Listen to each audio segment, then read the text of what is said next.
Ubisoft really crewed the pooch this time. We did it. We stopped games from dying. From this point on, games will live. Huge gamer W, as the Zoomers say. Skibbity riz yet. Well, almost.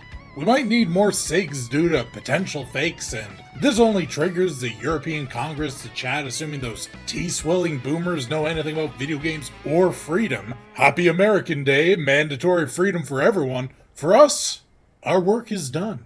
And it is impressive how quickly gamers banded together for this. And just in time, Anthem enters the ring. Thank you, EA, for volunteering for tribute. We appreciate the timing so much as a reminder of what this fight is for. Speaking of timing, colluding games industry scum, you thought you could drop all the garbage at the same time and we weren't going to cover it all? Don't worry, Xbox. Your 9,000 layoffs have not slipped notice, nor the impressive list of studios and games you've closed down. Too bad there's no path to seeing games that die before delivery, if for nothing more than curiosity. Back to Stop Killing Games. Utter insanity. That a week ago we were nearing the end of this initiative's lifespan, the end of its year, and it was only halfway there.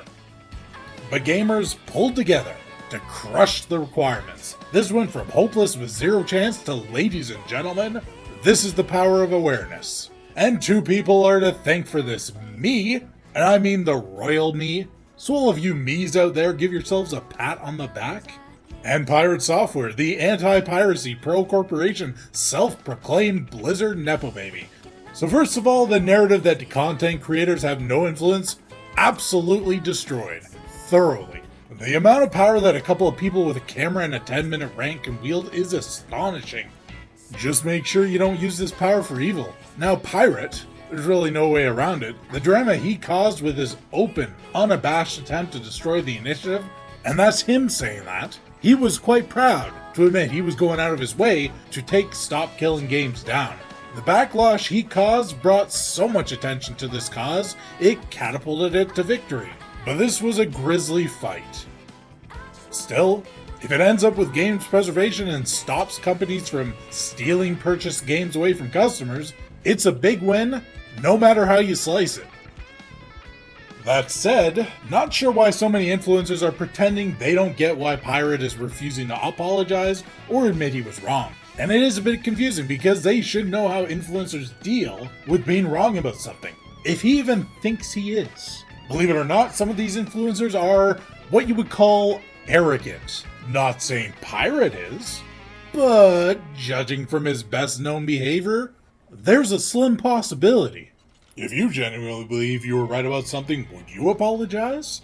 Massive influencers do not apologize. If they do, it gets held over them forever, and most of the time, nobody accepts the apology anyway.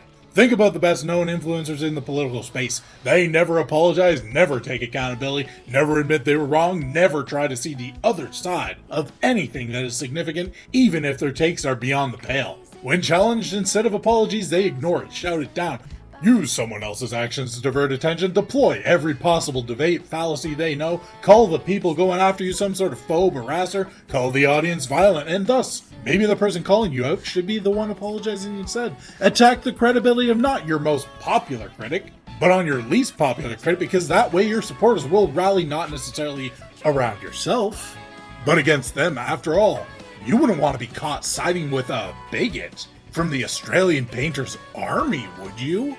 And this is how the really big fish in the influencer space have always worked. So don't pretend to be shocked that Pirate is never going to admit fault here. It's just silly.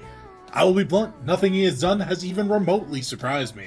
I'm half expecting him to take credit and start saying he was the one who made the initiative succeed. Which is true in the same way that Demon King's century-long reign of terror is the reason the hero appeared to stop him. Absolute lol cow cinema. But there's a limit to how much a villain influencer can rally the troops. So here comes evil's second wind. EA shutting down Anthem is the perfect reminder at the perfect time for why this initiative matters.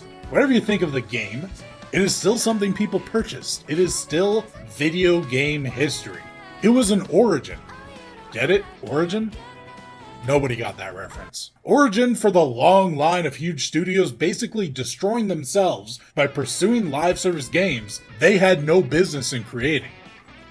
BioWare once upon a time created the best Western RPGs in terms of lore, world building, character choice from creation, customization to dialogue choices. They were legendary. One of the 3 big Bs, as we used to call them back in the old days. Bethesda with its massive explorable sandbox adjacent worlds, BioWare with its heavy, narrative-driven, immersive games, and Blizzard with its mainstream, highly accessible games, which poached every single good idea from competitors. Where are they today? Blizzard has its own massive issues, spending years killing vanilla WoW servers, while their retail game drifted further and further away until we had the current sunshine and rainbows, zero war in Warcraft mess. Bethesda is killing games and studios alike as Microsoft strips the dozens of studios they bought for parts and melts it all down. And BioWare? Basically dead. Their last unique game, Anthem, is now shutting down for good. They killed Dragon Age with Veilguard and Mass Effect with Andromeda. In complete irony, their only current successful franchise is Baldur's Gate. But perhaps what we need most right now is a stop killing consoles movement. Because Nintendo anti-consumerism has gone too far. Famous for striking influencers, for going after emulators, and they have turned Bowser into a lifelong slave. According to influencers and media, they are destroying those expensive Switch 2 systems they just sold. Now, again, when media is involved, it means a big old allegedly. But it is something with merit, and if true, is big yucky. If this spreads to the rest of the industry, you're not gonna have just planned obsolescence. You're gonna have at-whim obsolescence. And here's what brings this from conspiracy theory to reasonable. It was Nintendo themselves who were threatening to brick these systems. And this is not just the standard account ban we're all familiar with. They can turn the hardware itself into a useless rock. Now, if not true, Nintendo really should be quick to declare they will not brick the Switch 2 consoles to push back on these rumors. After all, would you want to buy a $500 console if you knew it was listening in on you at all times and your system could get bricked because you were playing co-op Mario Kart and you said a wrong think? After how hard Nintendo came down on small tournaments, on striking influencers playing their games, on going after a grocery store, and trying to bury Palworld after it embarrassed their biggest child gambling franchise, look, trust one thing from corporations. If they have the option to brick your devices so you have to keep buying them, they absolutely will not hesitate. We get the games industry we let them give us. If they brick our consoles and we keep buying them, they will keep doing so. If they brick our games every few years to force us to buy their new game, we will own nothing. Let's not forget, we've already lost physical music and film. You will own nothing, and you will like it. So enjoy your $80 game rental and $500 console subscription, all of which can be recalled, no refunds given, at our random because we felt like it. But you know what's not a subscription? Subscribing below. I apologize for absolutely nothing.